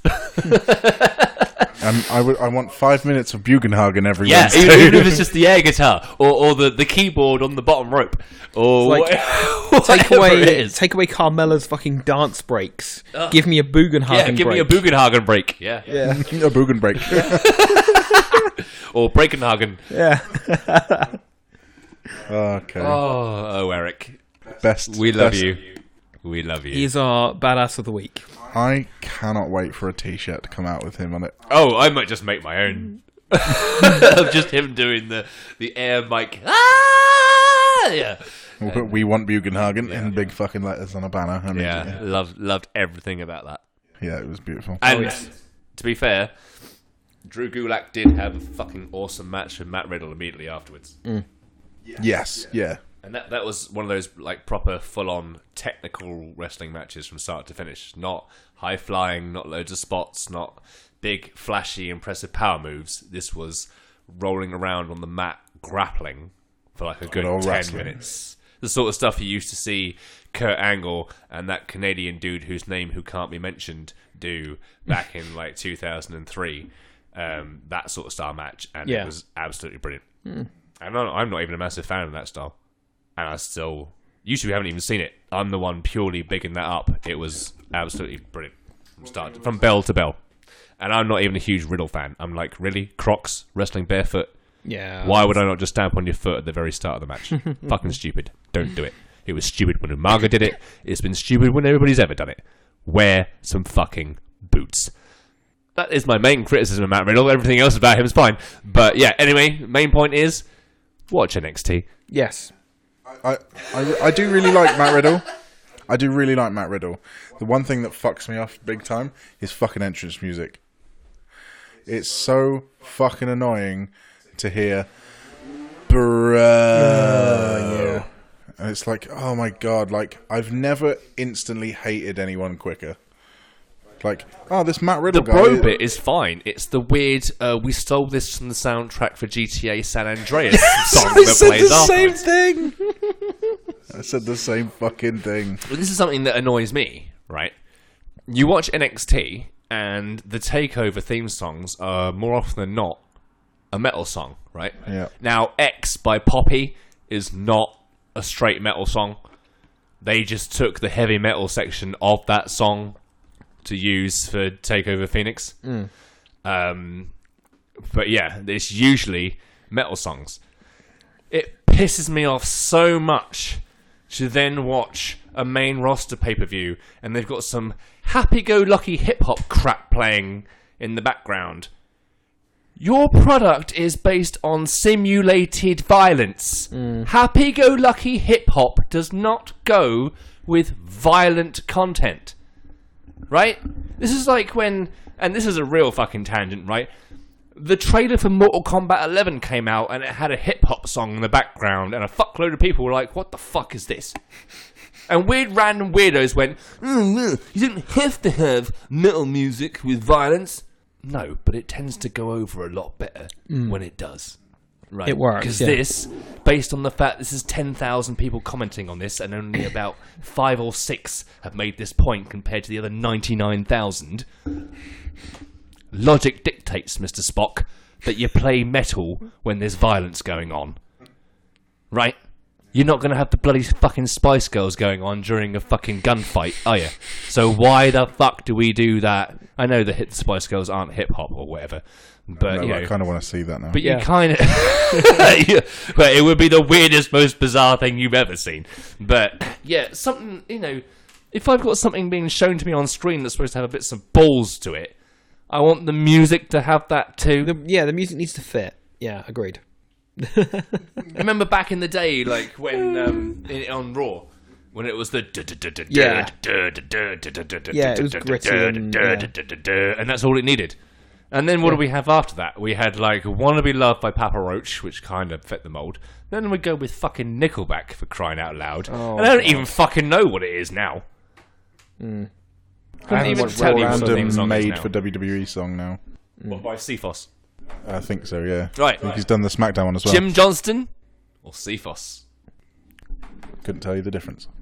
I really like a lot of the new CFOS stuff. Like the CFOS stuff has appealed to me more than a lot of the older Jim Johnson stuff. A lot of the old Jim Johnson stuff, with the exception of a few, I've not really cared about. Is that because the Cephos stuff feels like proper songs because it's actually got vocals with it as well, whereas Jim Johnson just did instrumentals? Yes, I would definitely say that, yeah. I mean, I absolutely fucking love, like, my favourite entrance music is Finn Balor's at the moment. And I mean, that was what really dragged me into NXT, was watching, I think on the first episode I watched, I saw the Finn Balor entrance. And the music was just fucking awesome. And it's like, okay, I'm interested now. I'm into this. The wrestling's fantastic. The music really pulls this all together. He sort of really encapsulates the wrestlers really well with their music. Their music for Samoa Joe is, you know, it's like a fucking kaiju coming to the ring, which is what you want for Samoa Joe. I totally agree. Like when I first started getting into NXT, there was a good long period where I would be I'd listen to Shinsuke's, Samoa Joe's, Glorious Domination, which I've got on my iPod, etc. And I'd even listen to like Alexa Bliss and Carmella's theme music and stuff like that. Because it was just all... It was stuff you could listen to outside it's of... well put together. It's well put together. I've enjoyed both the songs they've had for Baron Corbin. I enjoyed the song they've got for the club. Asuka's theme music I enjoy as well. Yeah. The song they got for Shayna Baszler, Undisputed Era. Oh yeah, Undisputed Era is Rhea Ripley. great. Yeah. I don't know who does Rhea Ripley's. It comes up on CFOS on Spotify. Oh, really? Oh, okay. All right, okay, fair enough. Then, yes. Yeah. Because obviously they don't do the vocals every time. They get someone Yeah. random every time. Now, Alistair Black's. CFOS again. That sounds a lot like Zach De La Rocha singing. Yes, it Oh, does. okay. Sound like him. Yeah. So you don't know if it is then, without looking up I beforehand. don't think so. Okay. Before we go on to the next topic, another random question. Best entrance of all time.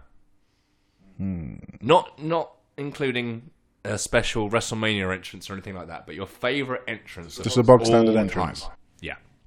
Like your week-to-week Raw, SmackDown, every week entrance. Your favourite. Shit, that's difficult.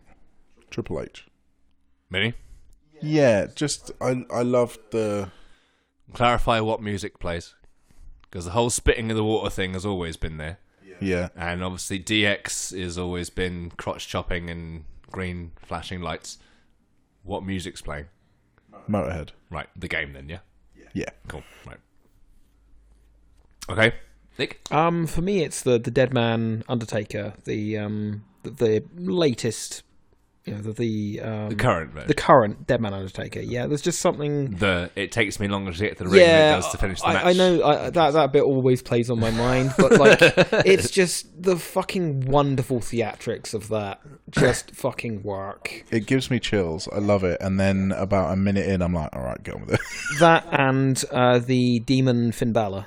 When you see that, I mean, okay, not day-to-day entrance, but like special mention for the Demon Finn Balor. They've really channeled that special something you get out of the Dead Man Undertaker, but you get to see it as a treat rather than the, oh god, is this finished yet?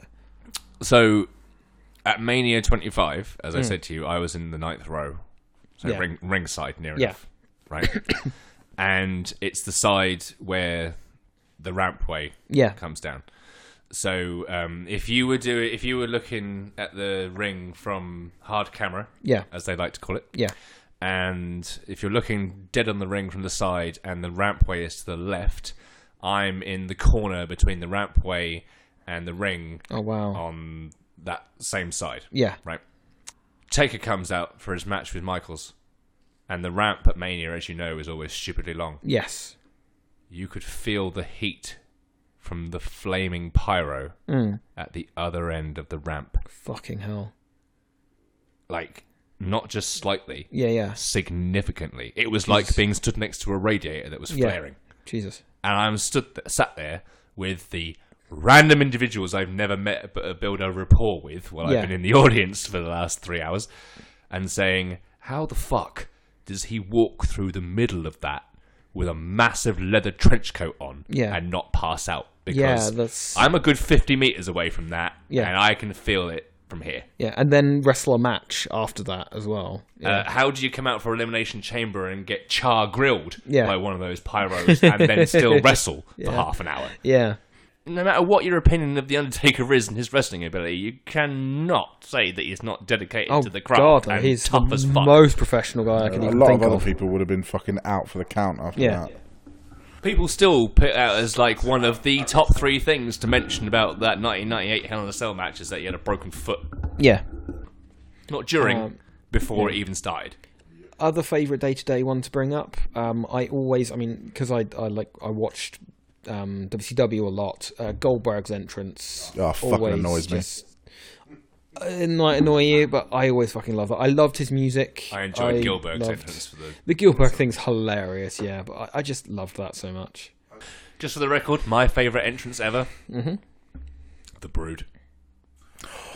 Yes.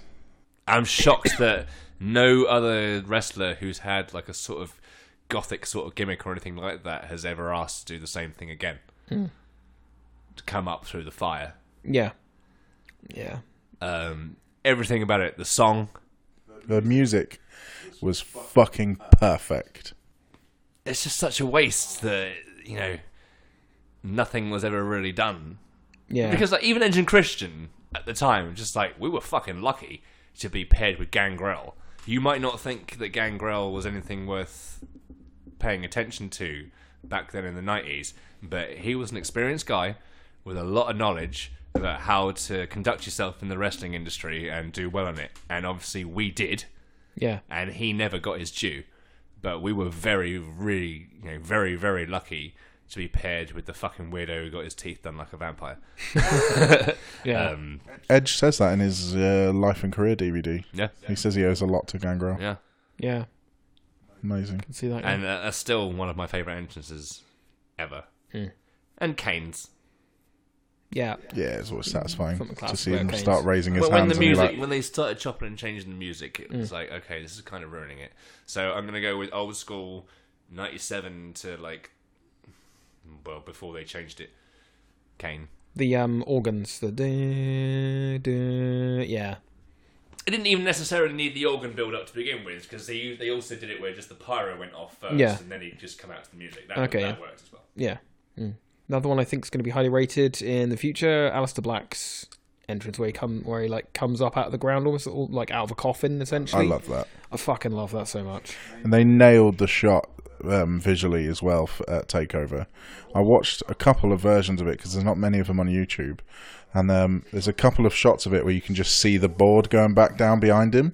But the one they did at Phoenix TakeOver, they managed to position themselves perfectly that you couldn't see the board coming up and you couldn't see it going back down. Here's something that annoys me at the moment. When faces with happy, preppy music turn heel, they don't change the music. and the music doesn't change. Yeah. So now, granted, if we go back to Rikishi, who you mentioned at the start of the show, right? He came out to the old 2 Kill music. And then he turned heel, and then he came out to I'm a bad man, which, granted, was fucking terrible. But at least it reflected his character change. Him, Becky Lynch, still the same. Yeah. Sami Zayn, We've and talked Johnny about, Gargano Yeah. are all coming out to happy, preppy music, Yeah. even though they're heels. And it just doesn't make sense. We've talked about Becky Lynch, actually. Like, there's an acoustic version, an instrumental version of Shipping Up to Boston by the Dropkick Murphys that I think would be fucking insane for Becky Lynch. It's really kind of grungy but Irish, basically, which is kind of what you want for her character. If you're listening, WWE, fucking do that, please. Like, it would be fantastic for her. But they need to change them. Yeah, I mean, I liked that they did that with Ciampa when he went heel. He dropped his music for a little while. He had no music at all. Yeah, which was fucking hilarious. He just came out with no music, and yeah, it was great. I really like that as well. Yeah. I honestly am not a huge fan of the music that he comes out to now, to be honest. Yeah. Because, I mean, his whole shtick was, this is now my moment. Yeah. And it even says that in his video. Yeah. And the whole focal point of his song is No One Will Survive. And it's like, yeah, no, that doesn't make sense. Yeah. It just doesn't... I mean, the song itself is kind of mediocre. And if I just heard it generally, I'd be like, yeah, whatever. But for me, it just doesn't work for him. Everything else about Tommaso Ciampa is absolutely perfect. But that entrance music for me is like, yeah... something like that, but not that. Yeah, just slightly off. Yeah, it's just I can't really explain properly why it doesn't work. But for me, it's just like, oh god, I'd rather he came out to no music like he did beforehand. Yeah. Got one more thing on the list. Okay. AEW. Oh yeah. Yeah. I guess we do have to actually. We'll have to pay it lip service at least. Yeah. At least mention the fucking thing. Yeah. The fucking thing, like you're pissed off with it already. 50-50. It's one of those things. I use this analogy for games that come out a lot in the last couple of years. You go to E3, you see all these wonderful trailers for all these wonderful games, and then when it comes out, it's just not as good as they promised. So I'm just not holding my breath. I see all the names that come out and I go, cool, I like that person, I like those people, it'll probably be good. And then everyone goes, no, it's not going to probably be good, it's going to be the best fucking wrestling thing ever invented. And I'm going to go, I'll see it when it starts. Yeah, I'd rather not get the hopes too high and then be pleasantly surprised. I almost don't want to know who they've got signed as well. I'd much rather go, we've got a handful of names we know now. Right, and then the rumour mill's going fucking mental with it. I'd rather watch their first fucking show and then a load of names come out and I go, fucking A, that person's here, cool, this will be good. You know, it's like when they had Batista come back 2 weeks before the Rumble, and he's like, I'm back and I'm in the Rumble, and everyone went, oh, I wonder who's going to fucking win then. Like, you're just ruining a surprise. If you want it to be good, there needs to be some surprise in there. That's my initial, like, jump on it. But other than that, like, everyone's billing it like it's either going to be the greatest thing in the world or the worst fucking thing in the world. Can we not just wait till it actually happens? Yeah. I can see that, yeah. I think it's got a lot of potential, and people are really excited about the potential of something challenging WWE. I mean, there already are a lot of things challenging WWE. They don't necessarily need to be AEW to do that. You've got a lot of really fucking talented people that are putting their money and their hands behind it. I'm optimistic, but I'm not going to go out of my fucking mind just yet, personally. Early days. They've not even signed a TV contract just yet, as far as I can tell. Yeah, I mean, I'm in total agreement. It's like, I'm going to wait to hear what people say. Yeah. And I don't mean, when I say people, I don't mean like fucking Dave Meltzer and Wade Keller and people like that. Dave Meltzer can go get in the sea. Get in the sea? Yeah, just get in the sea. Not float go away. fuck himself. Or No, like that. get in the sea and just float away, please.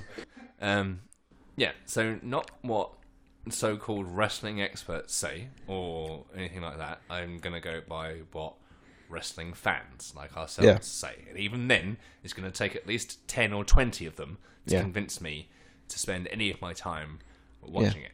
Now, from what I gather, it's a fair few New Japan guys who I've never bothered to watch anyway, so therefore it doesn't entice me to suddenly start watching. So we got like the Young Bucks, Omega, Jericho, Jimmy. Yeah, Havoc. Omega has Okay, signed. right, here's the thing. So Jericho announced that he signed 2 or 3 weeks ago, right? Omega announced this week that he signed. Yeah. And they've already done the whole Jericho attacked Omega once he was announced as being a part of the roster. Hello? We've seen it already. So straight away, before we've even had anything, you're rehashing other companies' ideas. Yep. And I don't see how they're going to do anything super fucking fantastic. And I say that with the hopes of being proven wrong. I don't see how they're going to do anything super amazing that's going to be better than that New Japan match a year ago that didn't really wow me that much in the first place. So, yeah. I mean, I'm going to need to come up with a little bit more AEW to garner my attention. You've got Cody Rhodes.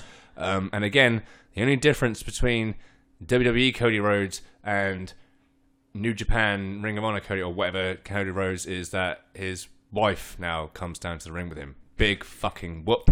Don't forget his hair's a different colour. Still the same. Oh, yeah, sorry, his hair colour's changed. Everything else is exactly the same. So, again, don't expect me to suddenly start forking out more money to watch for that reason.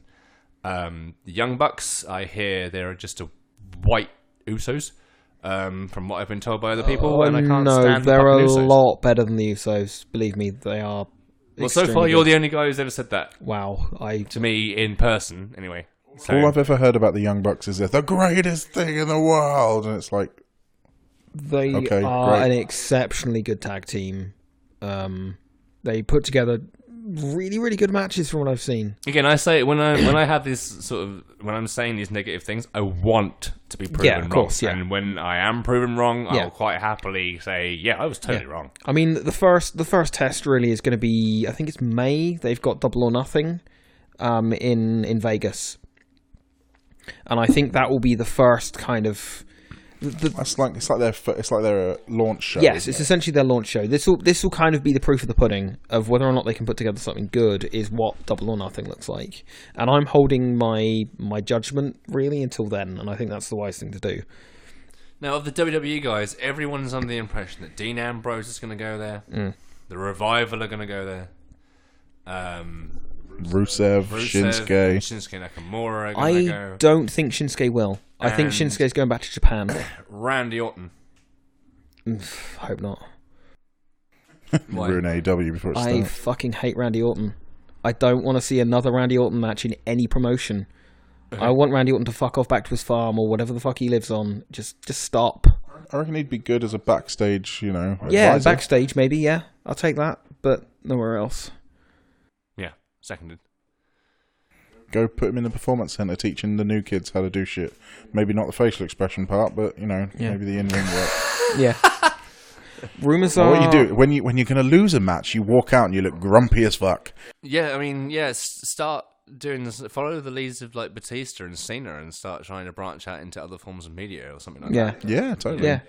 You've got the name recognition and that sort of thing. He's done a couple movies and they've not been horrendous. But for me, in terms of like WWE, there's nothing left for you to do, mate. You've won the Rumble twice. You've been the champion.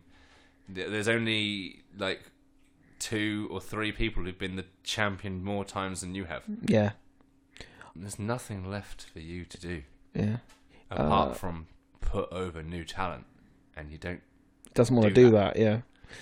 Slight tangent on that. Apparently, AJ Styles' contract is expiring in April, May, someone like that, and people were saying that he's re-signed, but he himself has gone, "Have I? I hadn't noticed." I had read that he had re-signed. Yeah, and he's saying he hasn't. And then I have read since that no, he's still negotiating. Yeah. I think based on watching his 365, his WWE 365 special they got on the network, his only focus is spending more time at home with his family. Yeah. So I think he kind of wants the same sort of deal that Orton's got. Yeah. Where he's like, okay, 12 months of the year, I only do a full-time schedule for like 6 of them. Yeah. Which is fair enough. The guy's in his 40s, he's got young kids, he's obviously going to want to spend time with them. Definitely, fair enough. And he just spent a year busting his ass for the company. Yeah. So, yeah, fair enough. Yeah.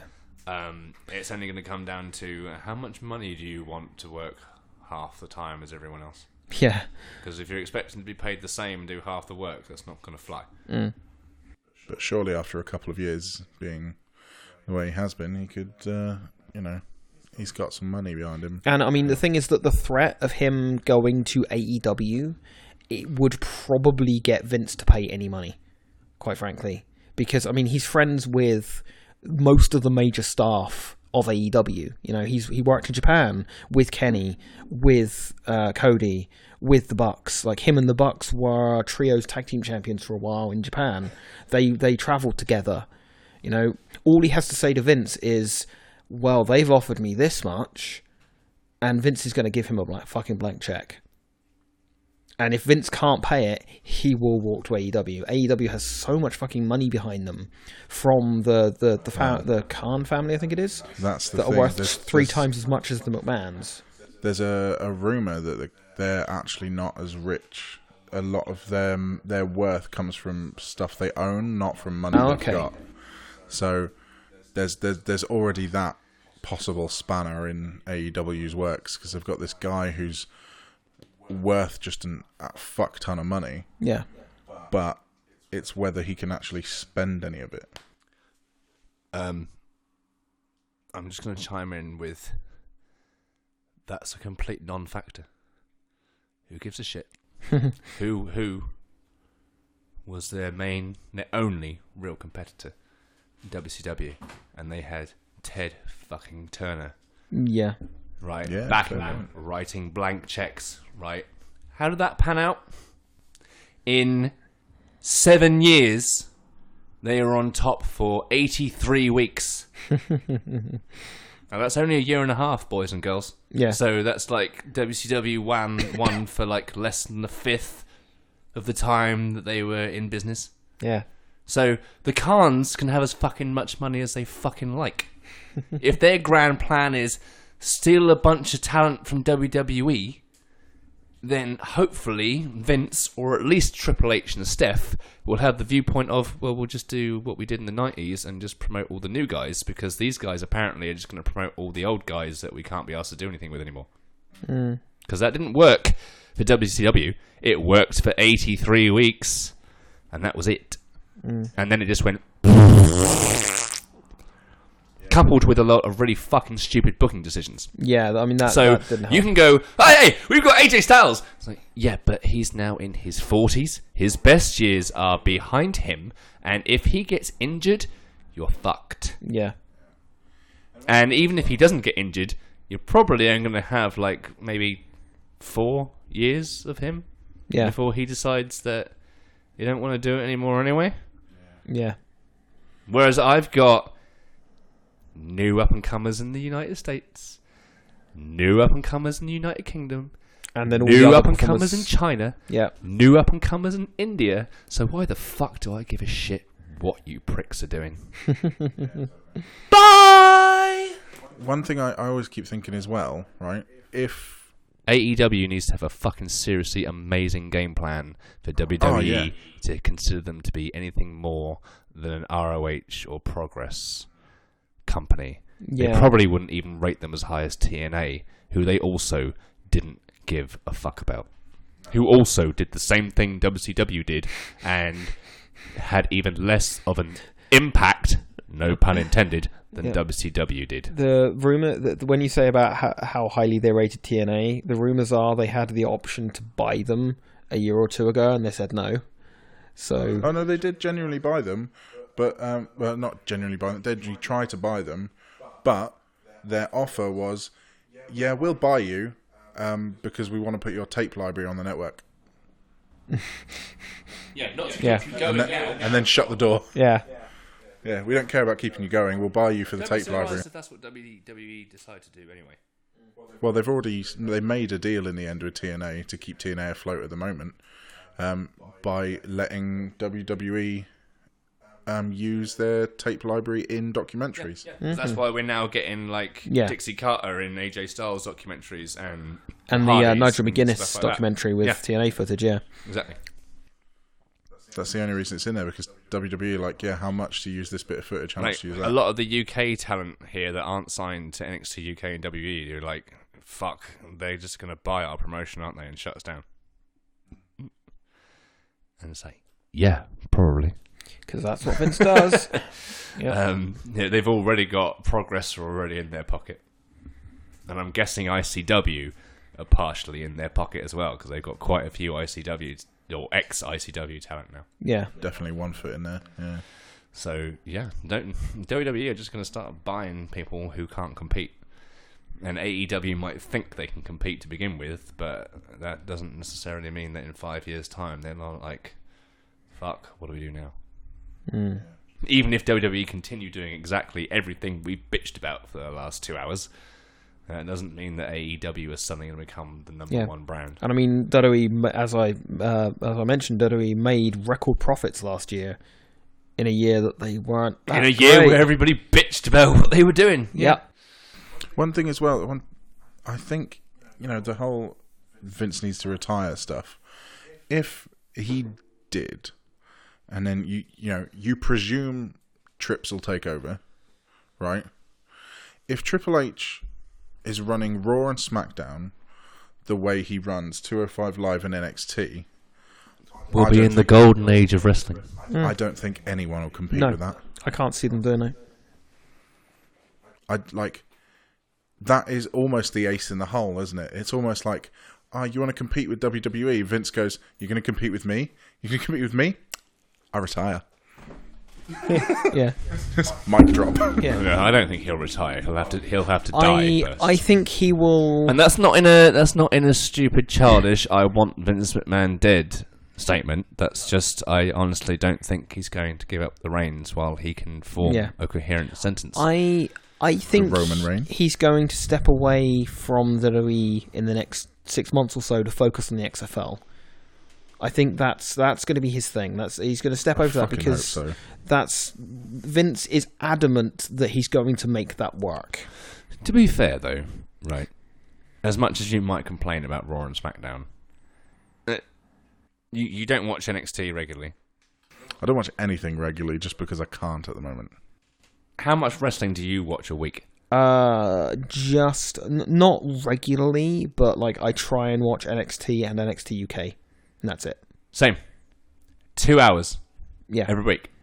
I've got Amazon Prime and Netflix and other things to be watching. I'm not watching those either. The only thing I watch religiously on a regular basis, when I haven't got my DC CW shows to be watching, and they wouldn't impact on this anyway, in terms of wrestling, is NXT and NXT UK. Yep. From time to time, I watch 205 Live as well. Oh, yeah, and 205 is definitely up there, yeah. 2 and a bit hours a week. Yeah. I don't want to watch. I don't want it to become 7.5 hours or 8 hours a week. That's a little bit too much. Unless every single second of those 8 hours was super fucking amazing. Yeah, I mean, if they could stretch out the NXT model to the 3 hours of Raw. No, it works so much better because it's short and sweet. I know. I mean, if they could like scale it up and make it still just as good for those 3 hours. Oh yeah. Then maybe. I'm not talking about like taking an episode of NXT and stretch it out to 3 hours. I'm talking about actually scaling it the fuck up. Oh, that would be cool though, to have a weekly show that's 3 hours with the quality of wrestling they have. Yes, that's what I would hope. That's what I would dream of. Velveteen Dream? Yeah. Hopefully the quality of announcing you get in NXT as well. Just to throw that out there. Quality of announcing, the quality of like camera direction and production. Yeah. Because like I really fucking hate the shaky cam that you get on the main roster stuff sometimes, where it like zooms in and out in the middle of the thing. It's like, fuck, stop doing that. This guy's being attacked and we're going to zoom in and out really fast just to make it look like way more hurty. The director just sometimes will switch cameras to the worst possible fucking camera angle. And like, fucking stop. Is that not still Vince McMahon? Probably. Kevin Dunn. Is Kevin Dunn, I think, is the main director of the whole thing. He needs to fucking retire too. He needs to go out the door next. I'm pretty sure Trips hates him. I think he'll go out the door straight after Vince does. I don't know about you guys, but that seems like a good enough spot to wrap things up. So, This has been the inaugural Zamboni podcast featuring... a Mr. Toby Smash. And featuring... Mr. Nick Bartlett. And featuring the Mark of Serena. Still creepy. It's always going to be creepy. Maybe even creepier. Is it going to be like different every week? No. No. Oh, no. No. And just for the record, my name ain't Mark. So, yeah. Work that out if you can.